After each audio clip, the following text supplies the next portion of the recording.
Hello, and welcome to my YouTube channel, Reading Little Blue Books Aloud while stoned. In this video, we're going to start a new Little Blue Book. This is Little Blue Book number 1088, and it is titled The Truth About Mussolini, written by Miriam Allen DeFord. Copyright, I believe, is 1926. Yes, 1926. So this Little Blue Book is 99 years old. And if you haven't already, please go listen to Little Blue Book number 1087, titled The Truth About Fascism. It'll tell you a lot about this guy. And it's referenced in this book also. So let's get started. Table of contents. Let's see. What are our chapters? Come on, pages. You can turn. All right. Our chapters are Mussolini the Red, Il Duce, Mussolini's Personal Responsibility, Chapter 3. Chapter 4, Reaction to Mussolini's Tyranny. Chapter 5, Napoleon Mussolini. Chapter 6, The Man Himself. And Chapter 7, Supplementary, a brief outline of the progress of fascism in countries outside of Italy. So, let's get started. Chapter 1, The Truth About Mussolini. Chapter 1, Mussolini the Red.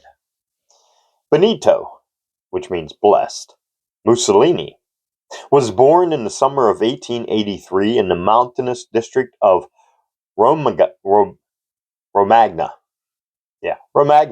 at Predapio, near Foli. His father was a blacksmith, an old-time socialist affiliated with the First International. His mother, also a radical, was an elementary school teacher.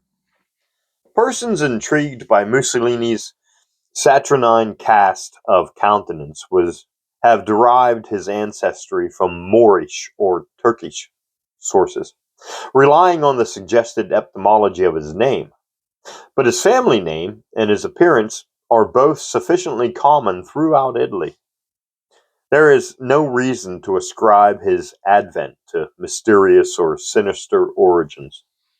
An Italian who knew Mussolini well in his socialist days has described him to me as emotional and excitable, apparently entirely sincere, both before and after the crisis, which some may consider his salvation and some his downfall.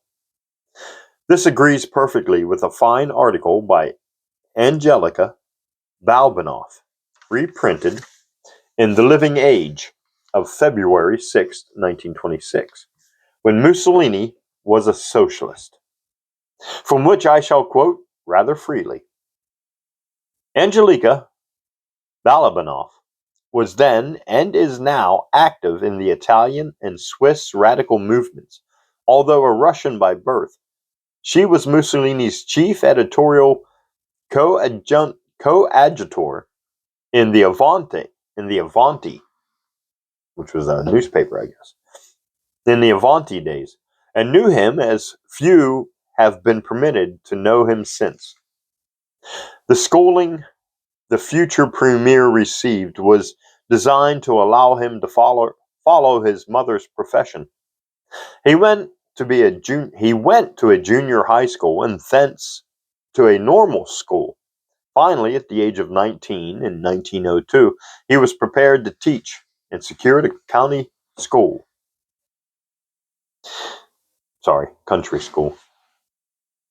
But the socialist movement, which he had imbibed with his mother's milk, had already claimed him. He was already a member of the left wing of the Socialist Party, a Blanquist, a syndicalist, a believer in direct action. That last characteristic, at least, has not failed him to the present time. By this period of his career, Mussolini was already sufficiently prominent as a radical in northern Italy to induce the government to order his exile from his majority until until 1909 or 1910. He was a wanderer, first in Switzerland, chiefly in Zurich, then in Austria, for a short while in France. During part of his time, he had not been expelled from Italy, but was engaged in an aimless sort of travel. Twice he returned home, unable to maintain himself abroad. During these years of journeying, he lived by what work he could get. He was a butcher's assistant, a porter in a winery, a teacher, a translator. Recently, in Tripoli, he boasted of his prowess as a mason. An acquaintance of that time tells me that he might more properly have been described as a hod carrier, that it was only the more humble aspects of the mason's trade that he was competent to concern himself with. On occasion, he was deported from both France and Switzerland for his radical activities. Finally, until his amnesty at the age of 27, he was forbidden to re enter his native land. In those days, Mussolini was not only a radical, he was also an avowed and outspoken atheist. He even wrote a pamphlet on religion, which created some sensation because of the violent and scurrilous terms in which it was phrased. In recent years, the Premier of Italy, one Benito Mussolini, has forbidden the republication of this pamphlet written by Benito Mussolini, the socialist. Now he is a devout and ardent Roman Catholic, though his devotion does not exclude frequent defiance of the Vatican and persecution of the Catholic Party, or Popular. It has been suggested by some critics, notably by Shaw Desmond in the Forum for April of 1926, that Mussolini's change of heart, both politically and religiously, was a deliberate matter, undertaken to avenge slights on him in his early days. The whole character of the man negates this. Moreover, he had no lack of recognition. He was the idol of the leftists of northern Italy, especially of those who did not know him personally. The one rather grotesque touch of romance about this fiery and violent agitator, one that has persisted to this day, was a predilection for violin playing. He is said still to calm his nerves and console his disappointments by recourse to the violin. One imagines that his playing is about in the same class as Einstein's, pleasing to the performer, but no particular treat to the audience. This was the youth, sickly, neurotic, black-browed, and pathetic, who first engaged in Angelica Balbinoff's attention at Lausanne in 1906. He struck her instantly as a poor, overstrung creature who needed someone to take care of him. Soon she found she was elected to the job. Mussolini's first confidence in her was that his great ambition was to translate into Italian Karl Karl Kautsky's Day After the Social Revolution, not from admiration for its genuine merits, but because he had been promised 50 francs for the translation, and he needed the 50 francs. Only a trifling difficulty stood in the way. He was almost completely ignorant of German. Miss Balbinoff was not. She practically did the translation, and Mussolini pocketed the fee. She comments most penetratingly on Mussolini's religious convictions at the time. He never, she remarks, attempted any scientific interpretation of religious problems. His atheism was on a purely economical basis, and his entire argument consisted in attacking the priesthood as an institution. This was all very well as far as it went, but having no basis in reasoned thought, his unbelief fell easily before the onslaughts of a spacious and passionate theology. Soon after his amnesty, Mussolini returned to Italy and became editor of the radical weekly called La Lotta di Classe, or The Class Struggle. A quotation from one of his speeches of that period, kindly unearthed by the London Labour leader, reads, The Republican defend the fatherland. We rise superior to it and deny it. The proletariat has no fatherland, nor in truth has the bourgeoisie. In case of war, we socialists will not go to the front. We will raise insurrection within our borders. The proletariat must have no more shed it must no more shed its blood for the Moloch of patriotism. This is sound socialist doctrine, but it is difficult for the average mind to comprehend how a man could honestly and sincerely utter such sentiments and then take the stand Mussolini took when the war actually started. We should not be surprised, however. Such names as John Spargo, Charles Edward Russell, William English Walling, W.J. Gent, and Alan Benson should inspire a wholesome cynicism in the breasts of American radicals too prone to misunderstand the about-face attitude of Benito Mussolini. At the Reggio nell'Emilia convention of the Socialist Party in 1911 or 1912, it was Mussolini who moved the expulsion of reformists from the meeting. Soon after this, he was elected editor of Avanti. Forward, the chief socialist paper of Italy, published in Milan. He agreed on one condition, that Angelica Balabanov be his first assistant editor. Very soon that lady found that his insistence was less a confidence than a trust. When provocative editorials had to be written, when anything had to be said that might offend either the government or other elements within the party, she was delegated to be the responsibility. Moreover, his indecision in every crisis was positively pathological. He seemed unable to say no or to make up his mind quickly on any subject. This is the man who must now decide immediately and firmly every public question in Italy. Let the psychoanalyst say what violence he is doing daily to the deepest instincts of his subconscious mind. But Miss Balabanov found that she was not only to be the responsible editor, she was also to be the child's nurse to Mussolini. On nights when the paper went to press, he waited until 3 or 4 in the morning so that she could walk home with him. He was afraid to be alone on the streets at night. One day she asked him what he feared. He answered nervously, "I don't know. I am afraid of myself, of my shadow, of the trees, or the dogs." Soon after he confided in her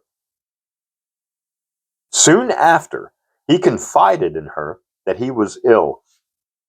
It is dangerous to speculate on the diseases of prominent men, but Miss Balabanov's article leaves little doubt as to the nature of the illness from which Mussolini suffered, and may still suffer. Incidentally, if the assumption to be formed from what she says is correct, it will account for many of the mental symptoms which the Premier of Italy displays at present. And I wish they gave that description, but they don't. In any event, she sent him to a clinic in Milan to have a blood test made. He fainted from pure fright. I spoke with a physician who told me that he was the head of a large clinic in Milan and had treated several thousand patients, but that he had never had to deal with a man who showed such physical timidity as Mussolini.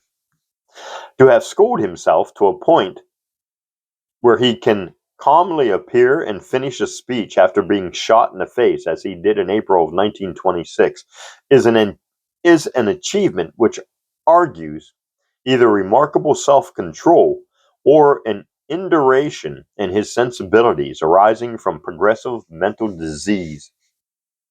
At last, in 1914, the World War broke on Europe. Now was the time for the man who had voiced the defiant refusal of the proletariat to fight its masters' battles to make good his challenge. The great body of Italian socialists stood firm for neutrality. At the beginning of the war, it was only extreme nationalists who longed for intervention. This was the moment Mussolini selected to become an interventionalist. Angelika Balbinoff makes it very plain that he actually believed he could stampede the party into going with him. He did not dare at first to express his new views in Avanti, but he published in a bourgeoisie paper an article which professed to say that the Socialist Party was not unanimous about the war. It created a sensation. A meeting of the Socialist Party executive was called in November of 1914, and Mussolini was summoned before it. He went to the meeting with Miss Balbinoff.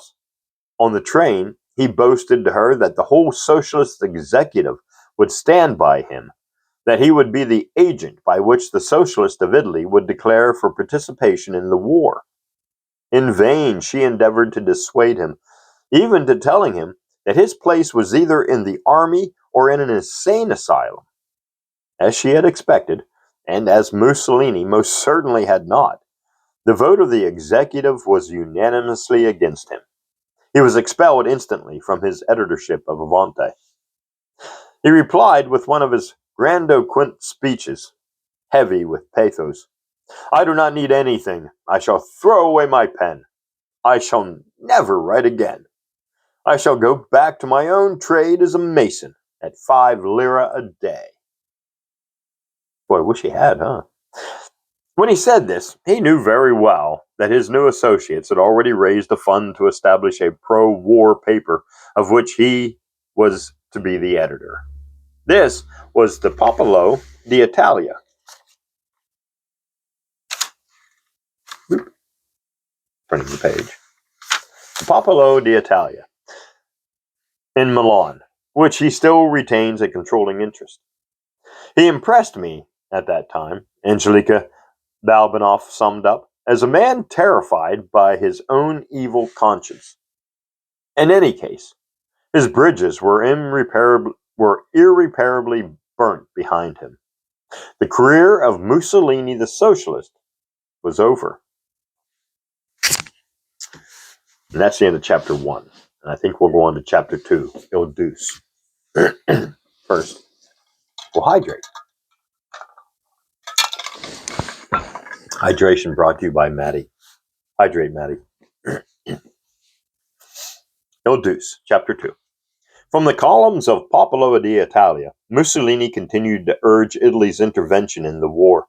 When the country at last entered on the side of the Allies, he was, in spite of his physical cowardice, one of the first to volunteer.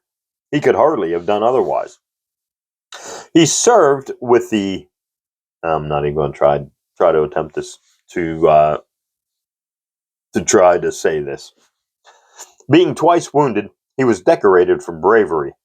This also is a condition which students of psychoanalysis will recognize. The effort to repress a feeling often causes the most exaggerated activity on the other side. The war over, he returned to his paper. From this time on, Mussolini's history is the history of fascism. This I have given in detail in my Facts About Fascism, Little Blue Book number 1087. And to avoid repetition, I shall have to recommend that it be read as a companion volume to this one, which is considered solely with Mussolini's personal nature and career.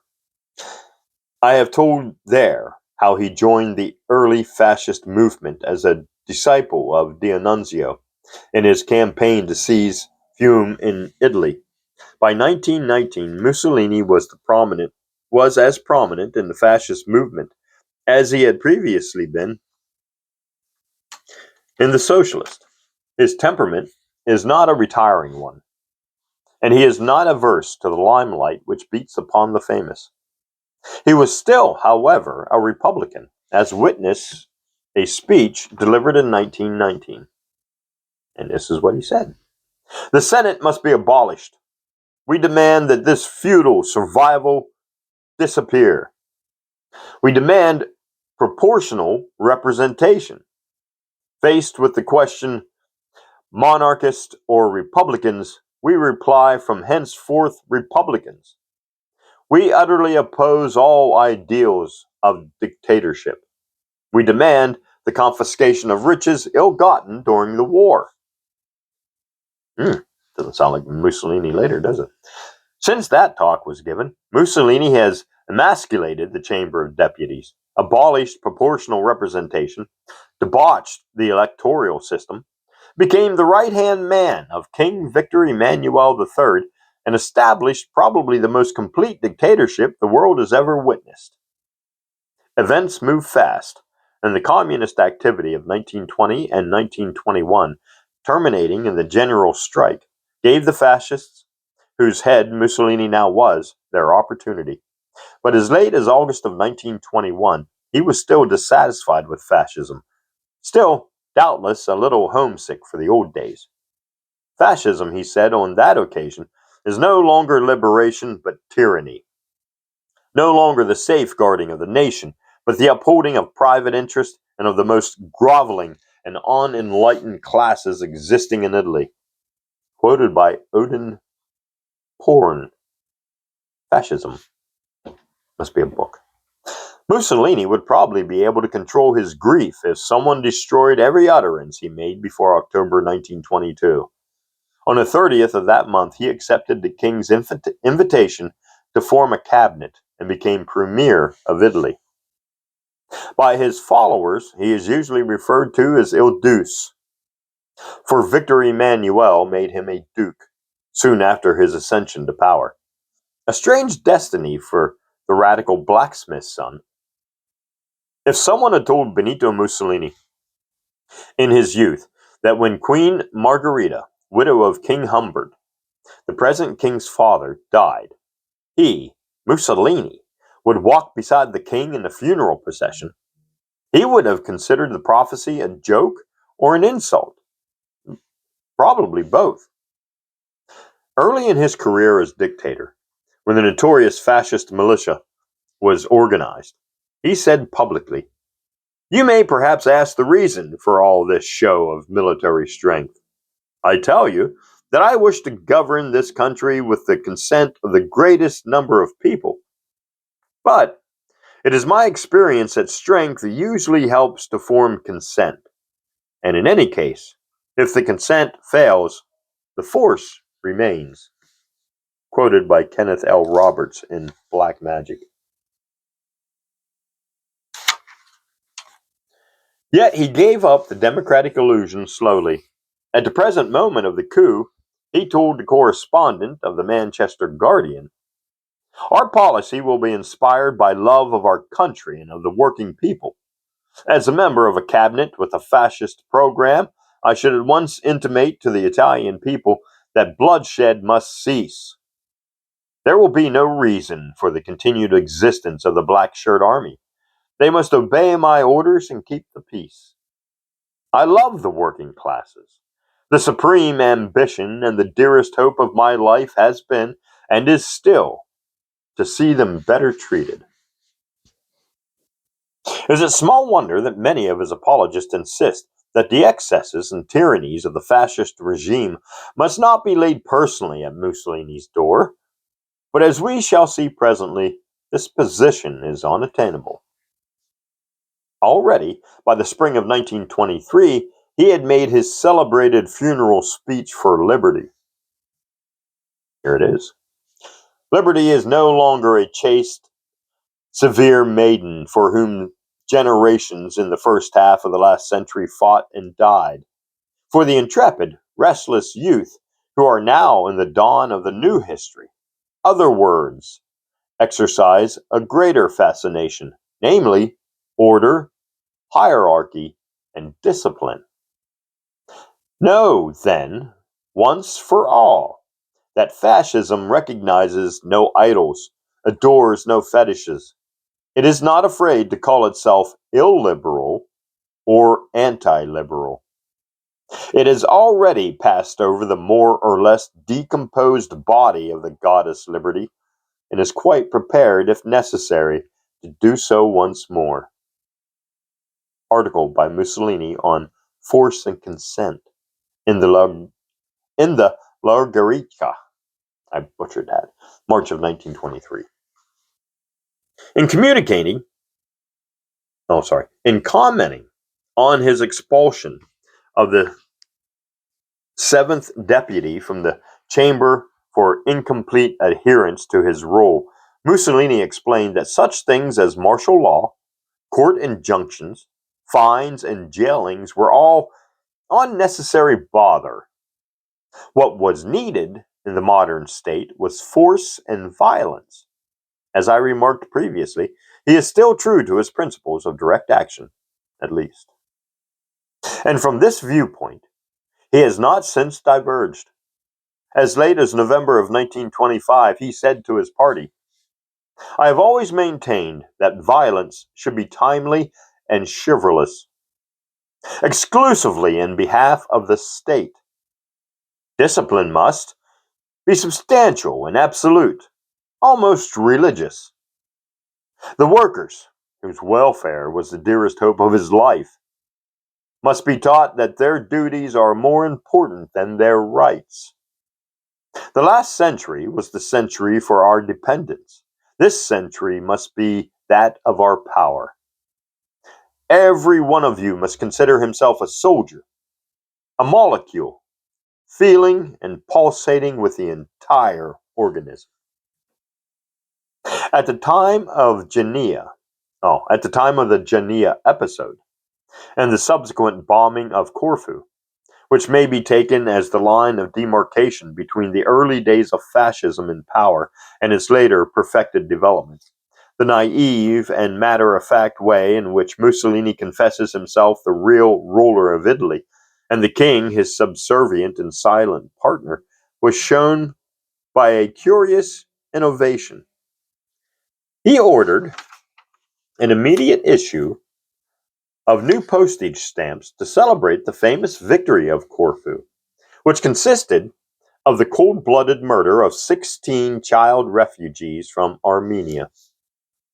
But the troops were ordered out of Corfu by the Council of Ambassadors before the stamps could be off the press. Very well, Mussolini consoled the disappointed stamp collectors by ordering a new issue on general principles, much larger stamps than are customarily seen. The reason for their size soon became apparent. He was selling advertising space on them. Economy and government could go no farther. For a long time, the pictured face of Victor Emmanuel was crossed by printed appeals to buy phonographs on the installment plan, or to attend a white goods sale in a department store in Rome. Mussolini had grasped an opportunity which even Mr. Babbitt had missed. But let us turn from farce to tragedy, a form of drama in which fascism and Mussolini much more excel. That is the end of chapter 2, and that's where we're going to end video number 1, or part number 1, of Little Blue Book number 1088. The Truth About Mussolini. Written by Miriam Allen DeFord. Copyright 1926. Thanks for listening, and join me in part 2.